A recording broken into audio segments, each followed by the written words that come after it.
how do people typically fundraise and what are the pros and cons of each? There are a lot of type of donors and ways to give. For me, I kind of generalize into three different types of donor groups. First, you have your government institutional type donor. The positives about this is oftentimes it's really large amounts of money. Sometimes it can be multi-year as well, which allows you to plan and forecast over a larger period of time. The downside is it's just not as flexible. It's very restricted. Your vision has to fall in alignment with what the government is telling you it should do, or the institution, whatever that might be. The second is corporate and foundations. There's a little more flexibility, and this definitely depends on who you're partnering with. But oftentimes you can propose to them a project, and then together you can create what you want it to look like and the dollar allocations. This is a good middle ground. It's a little harder and probably a very competitive space to create these partnerships. So it takes a lot of relation building and time. And then the last is individual. I think we often overlook the $5. Like, it's not that much. What are we supposed to do with $5? But when you have 5,000 people giving $5, that actually creates a lot of money. And individuals, generally, there is a lot more flexibility on how you can use the money. The hard part about individuals is retaining them. Everyone goes through seasons, so it's a little more challenging to budget long term. Do you have maybe one specific story that related to your past experience that got a donor engaged and they actually made a contribution after you shared that story? I think one that I'm very proud of is our work in Venezuela. There's quite a lot of people who have moved from Venezuela up to America. And so finding where those communities are and those leadership people within those communities and just kind of sharing stories about how we're helping people in their own country. And again, that's the point of connection. And so we had used our current donor base to kind of identify where those regions were. And then from that, we started developing relationship with two different sets of physician groups. One was in Chicago and one was in Miami. And we just started to kind of build relationship. And so they provided both gift in kind as well as several hundred thousands of dollars over the course of 3 years. And it was nice because they actually became ambassadors for our organization and this particular program within the diaspora that's within America. And now we have a running program in a place that no one said that we could work.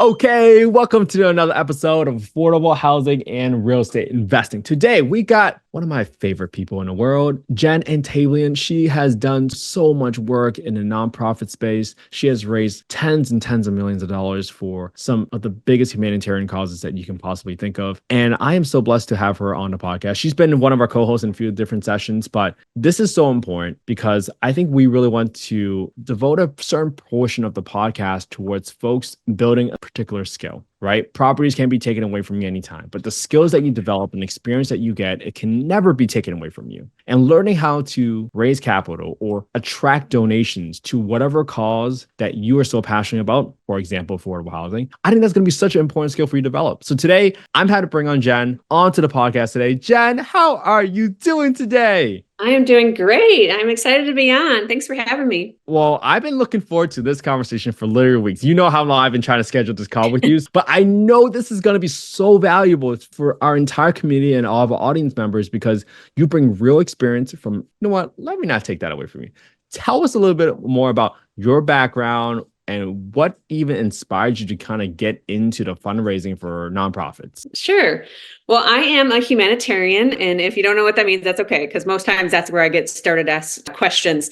I love helping people. And it started at a really young age. My family was one that, instead of going down to Florida for spring break, we would go to Guatemala and build orphanages. And so that's kind of how I grew up. And it continued through my college years. And I think I was about 20 when I first moved over to the Middle East. I started off in Lebanon, moved to Egypt, and ended up living abroad on and off, but mainly abroad for 15 years doing humanitarian work. If there's an earthquake, I would be on site kind of helping coordinate emergency services, healthcare, food. And then more recently, it has been primarily focused on the Middle East and more man-made disasters. So it has not been boring. And when it comes to fundraising, I'm passionate about helping people, but in order to do that, you need money. And so it was something that actually used to scare me at first, but now I love it. I love just to be able to bring people together and raise funds and do good in the world. Wow. You are truly doing amazing work, 15 years humanitarian work, literally arranging and providing peace among situations filled with chaos. And that's a skill set that's hard to just teach through textbooks, that's for sure. Well, what are some of the, I don't know, notable causes or projects that you've raised money before? Do you typically raise for a specific incident, a specific project, or do you raise for an organization? Give us some background there. Yeah, well, I think fundraising is diverse. And so there has been certain situations. I think most recently, not most recently, but one that was larger was the Turkey earthquake that happened in 2021. We responded with some medical needs there. So that was a type of response. But then also there's some little things that don't quite make the news, but they actually have huge impacts on the ground. So there was flooding in Venezuela or tropical storms that hit Mexico, and they don't quite, always make the news for a long period of time. So we would generally fundraise for that specific region, give to causes in Venezuela, give to causes in Mexico. And so you can be both project specific, but then also thematic of give to a certain region or give to healthcare. And so we kind of fundraised for both. Wow, that's really cool how you broke it down. But let me think about it this way. For you to attract and fundraise for either a certain theme or certain cause, where do people even, I don't know, attract or find these donors? Because it seems like such a nebulous idea. It's like everyone's like, wow, look at that devastating, tragic event that happened in this country. How do we help? Sometimes you might see American Red Cross ads on the news and stuff like that. But beyond that, people don't really understand how this world works. Can you shed some light on that, on how do you actually attract and retain donors for some of these fundraising opportunities? Yeah, well, I think we now live in the world of the internet and social media, which has been super beneficial. I mean, everything starts with building relationship, and there's many different ways to build a relationship. I first met you through a podcast, this podcast, and then we started building relationship, and then we got to meet in person. And so there's so many different avenues within the internet, whether that is having a website, whether that is having social media. But I think that if I were to kind of whittle it down to three key things, it would be communication, diversification, and then care. And so I think the communication part is where social media, podcasts, even just when you're in a networking setting, the why behind the work should be so strong that you can clearly communicate how giving creates impact and what that impact is. So I mentioned I was a little afraid of fundraising at first because I saw it as sales. And some people are super gifted. That is just not my sweet spot. But I love sharing about a mission, about a cause, about vision. And I'm passionate about how when we all come together, we can actually do really cool things. And we can't all do the same thing. We have different parts to play. And so for me, that might be on the ground. For someone else, it might be fundraising, but sharing that vision instead of trying to have a sales pitch. And so communication is key because you can also create points of connection, and you can use stories and visualize the cause with your donors' values. So, for example, in the humanitarian space, we work a lot with young children. And so I have so many stories like stocked up in my library brain about how our work has impacted children. So if I find someone on social media, or if I find someone at a networking event and she's a mom or a grandma or an aunt of a kid who's 7, for example, I have stories of kids who are 7 with our work who have impacted them. And so creating those different types of connections. So you communicate the vision and then connection of how the donor has a part to play and all of the different platforms that we have now to do that. So I think another strategy is diversification when it comes to drawing in donors, just creating different ways to give. So I think sometimes that can be I love giving to things that impact children in a really positive way. You can have monthly giving where they just know that every month there's a recurring gift. But then there's other ways of giving. And we were even talking about this earlier today, where you have gift in kind, where people give materials. Maybe that's another way of diversifying how people can be part of your vision. Maybe it's their time or volunteering. There's having different ways for people to get involved is a huge way of attracting a variety of donors instead of just being narrow on this is who we need. And then I think the most important piece that I've learned is care. Everyone is more than a checkbook. And so I think if you can communicate authentically that you care about them more than what they can do for you, that actually goes a really long ways. So like continuing to build relationship doesn't always start with asking them for money. It's asking about, hey, how was your kid's first day at school? And not doing it in a way where your next question is money, but actually doing it in like, I really truly care about you. And even if they don't give, or maybe they give once, like everyone goes through seasons. So just continue to steward the relationships that you have. An authentic relationship will actually build your community of donors because people will know you as someone who cares. And then once they have given, continue to care, write them a thank you letter, write them a, hey, this is what I have going on now, and just continue to cultivate those relationships. So I think those are kind of the three strategies. I loved how you kind of gave us an overview on communication, diversification, and care. And most importantly, if I can draw an analogy, one of the very things that really caught my ear was you talking about asking about someone's kid's first day at school. And I can't tell you how many times people message me and say, hey, I got this deal. Do you know anyone that can invest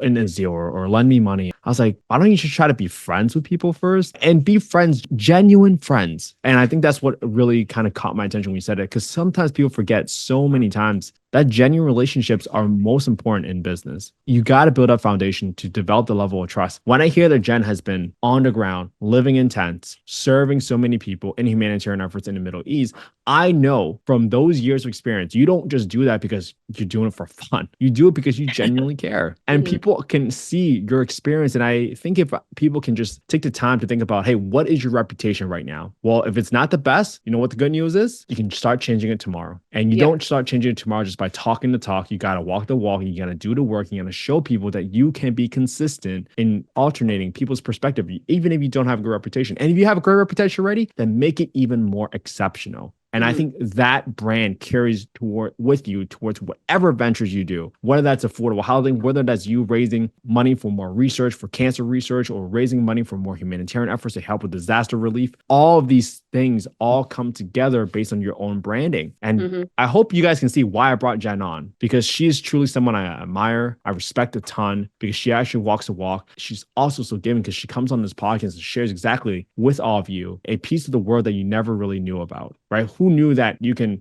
raise money to $5 a monthly donation, right? When all we see sometimes on the news is someone giving $1 million to wildfire victims or disaster relief, right? We forget about the people that just donate a little bit, that do what they can to make a difference. So thank you, Jen, for sharing that, because I don't think anybody really broke that down for me, even personally, about how to raise capital. So Jen, you mentioned a little bit earlier about small donations, large donors, grants. Can you just tell us a little bit about how do people typically fundraise and what are the pros and cons of each? Well, there are a lot of type of donors and ways to give. And so I'm going to generalize a little bit. So for me, I kind of generalize into three different types of donor groups. So first you have your government institutional type donor. Then you would have your corporate foundation type donor. And then you would have your individual donor. And I think all of them have so many benefits and then challenges as well. So generally speaking, when you get a grant from the government will oftentimes issue what the grant is for. So it's going to be very specific of this is what we would like you to do, and this is who we would like you to do it for. And so we find this in affordable housing, where we have this amount of funds for these specific people in this specific community. And so that's what we call restrictive giving. And the positives about this is oftentimes it's really large amounts of money. Sometimes it can be multi-year as well, which allows you to kind of plan and forecast over a larger period of time. The downside is it's just not as flexible. It's very restricted. Your vision has to fall in alignment with what the government is telling you it should do, or the institution, whatever that might be. So it has both pros and cons. The second is corporate and foundations. And I actually think, like, trending wise, I think this is going to become more and more of a thing. Corporations kind of getting involved in the donor space. But with corporate and foundation, there's a little more flexibility. And this definitely depends on who you're partnering with, but oftentimes you can propose to them. So it's kind of the flip. The government tells you what to propose. This you oftentimes can propose a project, and then together you can create what you want it to look like and the dollar allocations.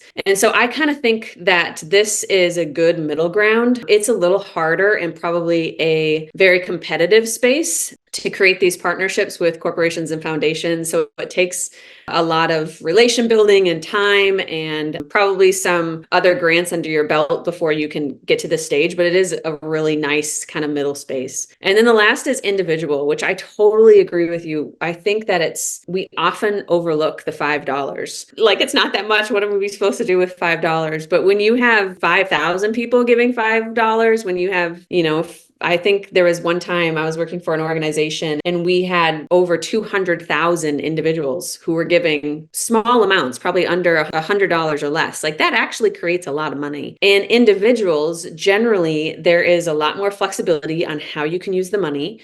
Even if you get their money and you find that the project that you initially had planned, something happened, maybe COVID-19 happens and you have to pivot, having that individual money allows you to pivot in order to be the most effective, which for the government and corporations, it just takes a little bit more time to receive that approval. The hard part about individuals is retaining them. Everyone goes through seasons. You have times where your jobs are going great. You have times where, you have health bills, or there's just so many different things. And so it's a little more challenging to budget long-term with individuals, although it gives that flexibility. So I think also having diversification in that is great. But when you're first starting out, start with that individuals and then grow to corporate foundations and then grow to government, because each of those require different reporting aspects as well. And so you have to have the resources in order to raise certain money. If you're going to have volunteers, you have to have someone to be able to manage them. If you're going to get gift in kind, you have to have space to receive it. If you're going to apply for a government grant, you have to have someone who knows how to do that type of reporting. So you also want to fundraise within the capacities that you currently have. Wow, what a great breakdown. And I think what I took away from that is you got to figure out how to make this operation sustainable, right? For people that I can just go on and get a big donation from this one donor. Well, what happens when that donor has to move on to other initiatives or other causes that they care about, right? So attracting and retaining them is going to be really, really difficult. And we talked about the folks that are $5 folks, right? Mm-hmm. Like $5 a month, huge impact, because when you add it up and you stack it all up, man, that is a lot of money per month that you can allocate towards some really, really great missions. I guess in your experience, what's the difference between trying to retain a $5 a month donor versus someone that's trying to give $100,000 or $1 million at a time? What's been your experience there? Yeah. So I find that the $5 donor, sometimes it is a little bit easier because it's like, oh, this is easy for me to give, I'll just constantly give. You do have to communicate back to them. Sometimes that's through an email.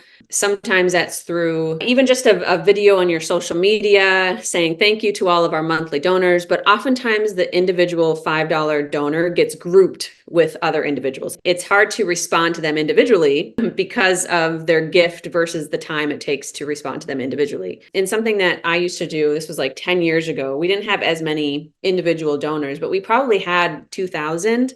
And I would just make it that every week I would write a letter to like 10 of our donors. And then, sometimes it would take like 2 years for our $5 donors to get to, but something that's personalized, but it just can't be often that you can personalize those types of things. And so there's benefits, again, because the amount is so tangible. It's really reasonable. It is a pumpkin spice latte, and so it is, you don't feel the loss all the time with that $5 gift. So it's pretty easy to stay and give a lower amount, but you can feel overlooked sometimes if you don't have the systems to communicate to them regularly and then also individually. For the high net worth individuals, you kind of treat the same as individuals. They are individuals, they're just people. And you have to create that connection and you have to build the relationship, but you are able to be a little bit more individual with them just because they give a high amount. And so you can contact them more frequently. You can get to know more about their lives. They are giving a larger amount, which means that if they stop giving that larger amount, it'll impact you differently. And so you do want to pour into them a little bit more relationally, but then also they have tangible impacts. So if you're giving $100,000, that $100,000 feeds this many kids. Where if you're giving $20 a month, you can't necessarily say that this is exactly how many people you impacted. So I think communicating that is important. Ooh, I love how you emphasize communicating, because I kind of come back to the whole point of discretionary effort. And you mentioned earlier about the 5 people that might donate $5 a month. You might not have enough time to thank each one of them individually. But when you're starting out and you really care about your mission, you better make that $5 donor feel like $1 million donor, Totally. in my opinion. Yeah. I think you are in total control of your own discretionary effort. And here's an example, right? When I started a podcast, every single person that DM'd me, I always messaged them back. I always got on a call with them. And that's how I met Jen. Was so grateful that people like Jen reached out and were so kind to even just give one comment, to be honest with you. One comment, because I think people forget when people want to do good, they want to do it with a community of people. They don't want to do it necessarily by themselves. And when you can feel that community, when you can feel that someone appreciates and is grateful for whatever you might be contributing, whether it's $5, $100,000, or $1 million, it goes a lot longer. It goes very far. So please, if you're out there and you can apply some discretionary effort, please do it, because no one can tell how much you care until you show them how much you care. Yeah. And I also think, like, I used to be really big on reviews of, let me see what this, these other people say, because there's so many things that are oversaturated. You can buy one item at 20 different stores.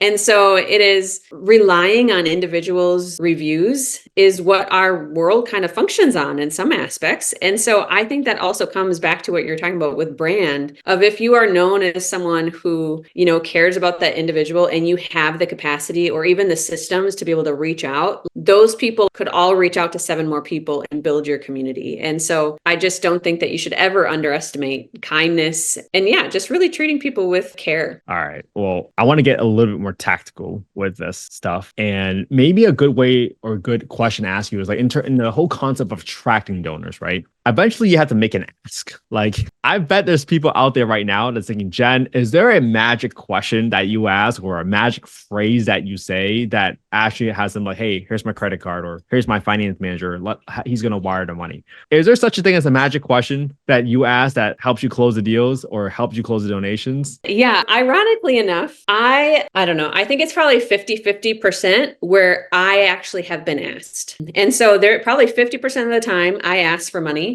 And sometimes it's just like, these are the different ways that we could be a part. Your contribution matters, something along those lines. But if I can share the vision and the mission with such conviction, surround it by stories that connect to the person and show them how together me and the individual or the corporation can do great things and have those things clearly stated. We can serve this many people. We can impact families for this many generations, whatever that impact is. It is amazing how many people are like, well, how can I get involved? Well, then let me tell you how, you can get involved. And they kind of open up the door for me. And so I think it goes back to that communication of knowing how to share your vision and showing how people can be part of a vision. Because most people, I think, want to be part of something that's bigger than themselves. And I have a good friend who always says that cause creates community, but contribution creates belonging. And people want to be something that's a part of something that's bigger than themselves. And so if you can create that vision that is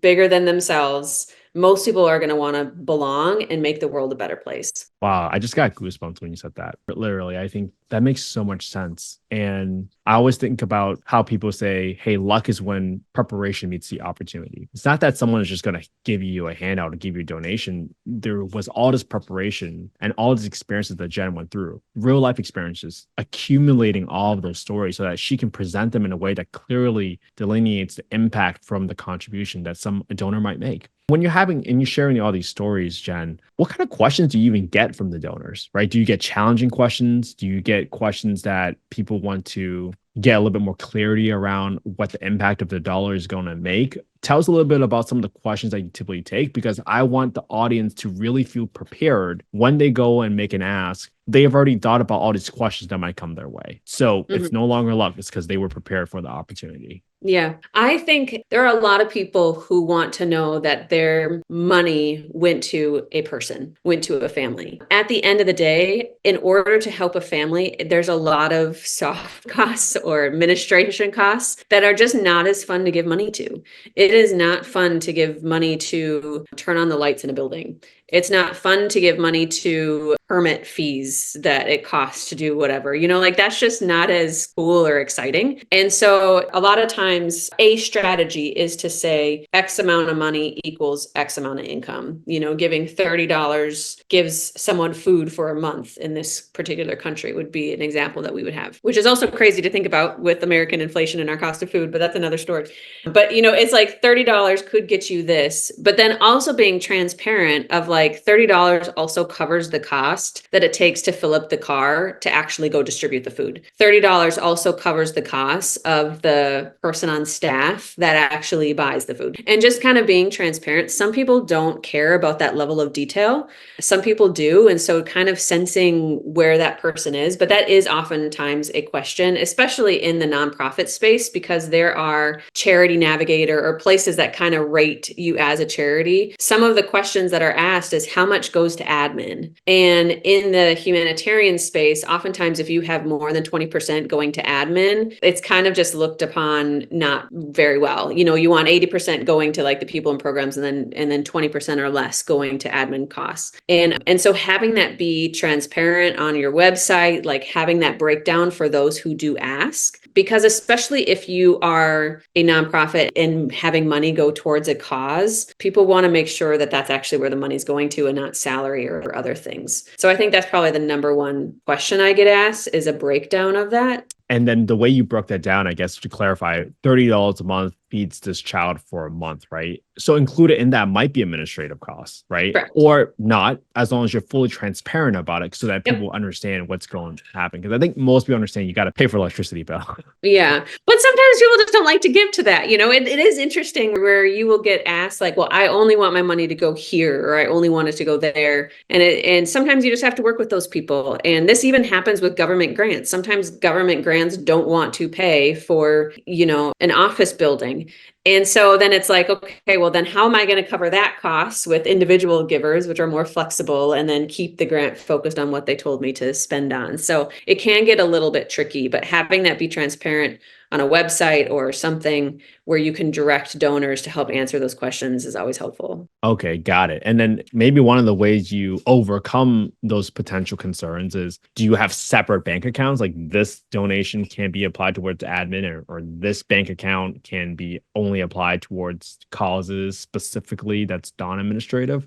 What have you seen in that world? No, you do have to report it on something that's called an I-90 or 990. Sorry, it's like your end of year tax, because nonprofits do have different tax. And so you can keep all one bank account, but on your actual back end, when you are doing your accounting, you do have to have it separate of this is what goes directly to programs. This is what goes towards admin. And that's all done with how you code your accounting. See, even accounting is important in the world of nonprofits. Don't take that stuff lightly, everybody. So we keep talking about presentation and storytelling. Do you have maybe one specific story that you can tell that related to your past experience that got a donor engaged and they actually made a contribution after you shared that story? Do you have a specific story like that you can share with the audience? Sure. I think one that I'm very proud of is our work in Venezuela. With my last organization, and I loved Venezuela because everyone told me not to do it because they said it's just way too hard to go in and work. And that just makes me want to get in more, if someone says that it's impossible. But when we started going there, we had a few different strategies of different partnerships that we wanted to have. We wanted to really engage with the Venezuelan diaspora that's in America. There's quite a lot of people who have moved from Venezuela up to America. And so finding where those communities are and those leadership people within those communities and just kind of sharing stories about how we're helping people in their own country. And again, that's the point of connection. And so we had used our current donor base to kind of identify where those regions were. And then from that, we started developing relationship with two different sets of physician groups. And one was in Chicago and one was in Miami. And we just started to kind of build relationship and even like, hey, networks, do you know anyone who can help us with our medical facilities in Venezuela and vice versa? And so they provided both gift in kind as well as several hundred thousands of dollars over the course of 3 years. And it was nice because they actually became ambassadors for our organization and this particular program within the diaspora that's within America. And so you have these two kind of prominent physician groups who one of them was able to post something in their clinic that said, a portion of proceeds go down to this, and then they would show our company's name and things like that just to get more people involved. But it started by kind of pre-positioning ourselves with certain partnerships that we knew we would be able to have connections with. And so that was the strategy that we used. And we started from nothing. Like, we're like, where do we find people who are going to be interested in this? And it started with kind of research and then using our current donor base, our current network to kind of find different groups of people. And from there, it only built. And now we have a running program in a place that no one said that we could work. What? That is amazing. Yeah, I mean, your team literally went from nothing to some huge programs, several $100,000 and gift in kind to support a country that I think you mentioned they were going through like some flooding, right? I think that was a disaster they kind of went through. It was. They also have a high inflation. It's been a really hard country. It's sanctions, so that made things even more challenging. And then you have the floods. It used to be an oil city, and so all their groundwater is contaminated. A lot of their groundwater is contaminated. Just a lot of issues. And now we have a functioning program. Wow. I'm telling you, if you're listening right now and you don't understand why we brought Jen on, like this is nuts and bolts, real tactical things that we do and implement every day to raise money for the causes that we care about and make real direct impact on people's lives. So this is so cool. Well, let me move on a little bit because I just understood how you built the relationships with those folks, right? When you want to build relationships with either corporations or ultra high net worth individuals, we talked about a story, we talked about relating to them, which is exactly what you do with your donor database. Is it just all small talk? Like some people have this idea in their head that like how much small talk is enough talk or how much relationship building is enough relationship building before I actually make the ask, right? Can you give some advice to people on, you have built so many relationships with a lot of folks, things with the government. How do people even think about like, how do I even approach this? It might come natural to you, but if you were to try to teach this to somebody, like how would you teach that to somebody about relationship building? That's a good question. I don't actually know fully the answer. I think it's treat people how you would like to be treated. That is a start to things. I also think it does take a little bit of boldness. And this is something that I had to work on is your cause and your voice matter. And people do want to hear you. And you do have a space and you do have a part to play in making the world a better place. And so I think that it's not this go big or go home mentality. Like if I don't find these professional athletes, like I'm not winning. It is who's currently in the sphere of influence that you have. Your sphere of influence is anyone who can hear the sound of your voice or any place that you put your feet. And so I'm looking outside my window and I see my mail lady. Her and I have started to build a relationship. And funny enough, we started talking about affordable housing because there's an affordable housing building that's right down the street from where I am. And it was kind of people disagreed within my neighborhood of whether they should build it or not. And so she and I have just started to build relationship. And yes, I understand it's that small talk, but it also is we found something in common. And it is the boldness of going up to someone who I didn't know her and starting a conversation. And now whenever we talk about it, we actually talk about different policies that are happening. We talk about, the interest rates are going down. And, she doesn't know if she wants to invest or not. I don't actually personally know if she might live in affordable housing herself, but it has gone beyond just the small talk and more about affordable housing and having affordable housing in our community. And so I think it is a boldness to go and meet someone, start regular conversation, move past the small talk as quick as you can and get to actually know them. And I think that's just part of leaning into getting to know someone as a human, kind of moves the small talk aside and getting to the core. Oh, that is so good. I think the phrase I heard is you don't have to be interesting, you have to be interested. And Yes. when you apply that towards all your relationships, right? Jen, I told you this before. I'm not a person that goes into a room and tries to shake everybody's hands. Unless it's a real estate thing or strictly about affordable housing, I know I can do that because I'm so passionate about it. And I'm assuming most people listening to this podcast right now, they have some sort of interest in affordable housing. But if you have a even more in-depth passion about a specific part of affordable housing, it might be senior living, it might be kids aging out of the foster system, it might be sober living, people in transitional housing. If you find yourself talking about these subjects with that intensity, with that amount of passion that Jen talked about, with those stories that you can relate to or you can bring them up and it actually connect with people, then that's where you might want to start. I think we overthink things sometimes and think, hey, who am I to think I am someone that deserves a donation? Who am I to think that I deserve the time of day from this person? Well, if you truly care about it, I think people will want to listen to you, just like Jen said. And I hope this conversation really gives you a little bit of encouragement. I hope this conversation gave you a little bit of inspiration that you can absolutely do it. Jen started from scratch, helping a country that no one wanted to help. And they raised all this money to help out these citizens that this is truly life-changing help that they provided. And I think that makes us all sleep a little bit better at night, to be honest with you. I get incredible fulfillment knowing that some of these conversations that we're having is going to have exponential impact on somebody. If I can just help one person that's listening to this conversation right now, Jen, and they say, wow, I'm so glad Jen broke it down that way for me. And if I can pick one thing from this conversation, that's how I'm going to implement it. That person is going to impact hundreds, if not thousands or millions of people through their fundraising or their approach to fundraising. And it might just be as simple as going out there and practicing and talking to the mail person outside, because who knows who they know? You don't think they deliver mail to wealthy people? I don't know. I'm just making things up, but you don't network and you don't make these conversations with that intent just to kind of get to the next flow. Just be interested in what they care about.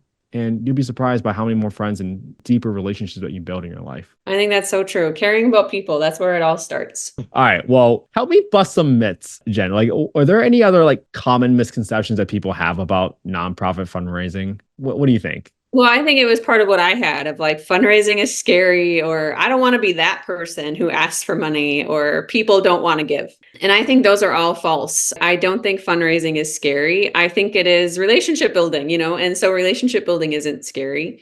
I don't want to be the person who asks for money. I think you could kind of turn that and I want to be the person who gives opportunities, because that's exactly what it is when you're asking someone to be a part, is you're giving an opportunity. So it's not like it's changing that mindset of I don't want to be that person to no, I want to be the person who gives opportunities. And then people don't want to give. That's just not true. I think that a lot of people want to give, and those who don't will say no. That's okay. There's more people who want to say yes. And those who say no, it doesn't always mean forever. It could just mean for a season. And we don't need to be offended by no's. It's just part of life, and it's not something to be scared of. Oftentimes you'll still be friends with them after they say no. Like it's not an end of friendship. It doesn't make things awkward unless you make it awkward. So I think those are 3 misconceptions I had. I don't know if they still are common, but those are things that I had. So I have a feeling other people probably feel that way too. Oh, I love that. And I love it when you have conversations where you're not so attached to the outcome. So as an example, right, we're looking for a private capital to just build a wheelchair ramp for one of our Section 8 tenants. And there were people that said no,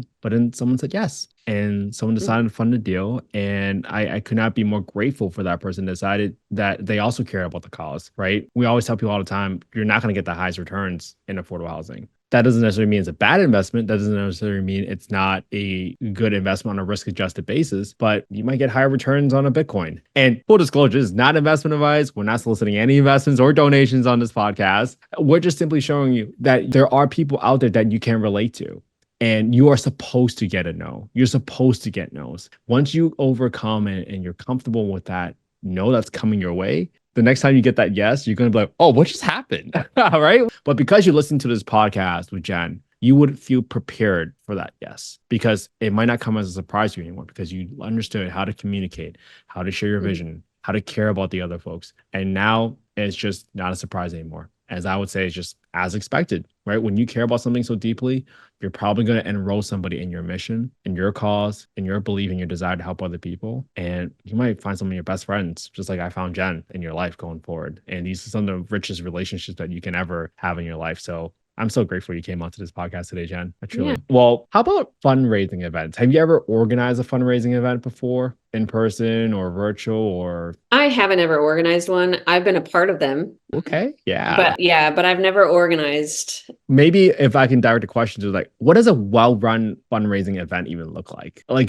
did you ever come to an event like, oh, this is so cool? Like the way they approach this is there's no big pressure on the folks that are attending. You know what I'm talking about? Like when you have these big events and you might have a gala or something like that. Just wondering if you ever had an experience and how you look at well-run events whenever you've been a part of one. Yeah, well, I think there's two types of events that I really like. I love webinars and in podcasts. And so I really do enjoy where you have like impact stories because you can't always get to see impact, especially in the humanitarian space. It might be full on the other side of the world. And so to be able to have someone there on the other side of the world with a camera and just being able to show this is what you're doing, this is the impact that you're having, and to be able to hear different sounds. We also did one virtual where we used VR and you could literally look around at a refugee camp. And so you could be part of it. You could actually be in the place that we are serving. And so I think those kind of elements that, again, create that connection in a different way have been really, really cool. I think one of my favorite events, and I think it's because it's laid back. I've gone to a lot of galas and there are galas that are phenomenal, but for me, it's just not my thing. Maybe I just have gone to too many, but they're just not my thing.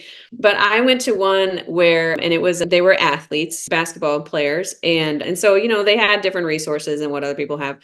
But they had a basketball competition and anyone from the city could attend and you could come and you would donate on which basketball team. And there are a lot of them were professional athletes and you could vote on which team was going to win. And it was just such you could meet all of them, you could shoot around with all of them. And then in the little courtyard, there were all of these businesses that they wanted to support. And so it was like a vendors where you could see their mission is to support Black businesses. And so some of the Black businesses that they supported were all in the little courtyard. So you could get your lemonade and you could get your handmade earrings. And so all of that was going on. And then you had this like basketball game going on where it's literally people off the street and then professionals like all in the same group. And it was just such a laid back, but yet really it was clear what the mission was. And so I think I really enjoyed that event as well. So very different style. I've never been to anything else like it. It probably is a unique situation, but that was also quite fun. Wow. This is a memorable events to just be a part of. And it's really interesting, like when you talk about the webinars and making the audible senses and the visual senses really appealing to folks so that they actually understand what their impact is. That's powerful. That really is. So I really, really love that. All right, we're getting towards the end of the podcast. You've shared so much advice already. And maybe this is a question I want to ask because, right, this is a question we ask everybody. Jen, why do you think affordable housing, particularly the lack of supply of affordable housing, is like so hard to solve for? Yeah. Well, I live in Portland, Oregon, and which we have a huge affordable housing crisis here, which I'm sure a lot of states say that. And I think it is a couple fold. I think there has to be something at the governmental level that supports new development, that supports conversion, and just the cost of renovating here and the cost of building here is so high compared to what you would make. And so that needs to happen at a government level. I think also especially in Portland, and again, this is probably generalizing, it is the stereotype of what affordable housing is. I think a lot of people think affordable housing and they think of homelessness, which you see everywhere on the streets, and how it has really hurt the economy in downtown Portland. And I think those two things are really hard for people to separate. When you actually look at affordable housing, it is, I think more people probably fall into that category than what they realize, And so just understanding what affordable housing is, because it is such a huge space. And I think we kind of put everything into that bucket. So I think it's the knowledge and understanding part, and then also the legislative part. Oh, that's so good. I love that you brought up that sometimes folks might think affordable housing just for the homeless folks when it's in reality just for hardworking folks. For example, I mean, we set aside half our units for people making 50 to 80% of the area median income. I mean, these are people making 50 to 80 grand in areas where the median income is 100 grand plus. And These are your teachers, your firefighters, your social workers, people that actually make the city run. So don't forget about them. These are truly who the people that can use a little bit of help so that they can put food on their tables. They're not truly cost or rent burden. And this is why we bring on folks like Jen so that she can share some of the skills that you can develop on your own, right? Remember, the skills that you develop can never be taken away from you. So if you learn how to communicate, how to tell the story, how to talk about your passion in affordable housing, I truly believe that that's one of the ways that we can all pitch in and solve this affordable housing problem together when you develop these skills based on everything that Jen has talked about today. So Jen, if people want to find out more about you or want to connect with you, where can they find you? So I'm on Instagram at humanitarian.investor. All right, everybody, please make sure you follow Jen on Instagram at humanitarian.investor. And if you really enjoyed this episode, please leave us a comment. Please leave us a 5-star review. That would really, really help us spread the message for the podcast. And Jen, I cannot wait to have you back on as a co-host for some of the future episodes. Thank you so much for coming on. Looking forward to it. All right, and we are out.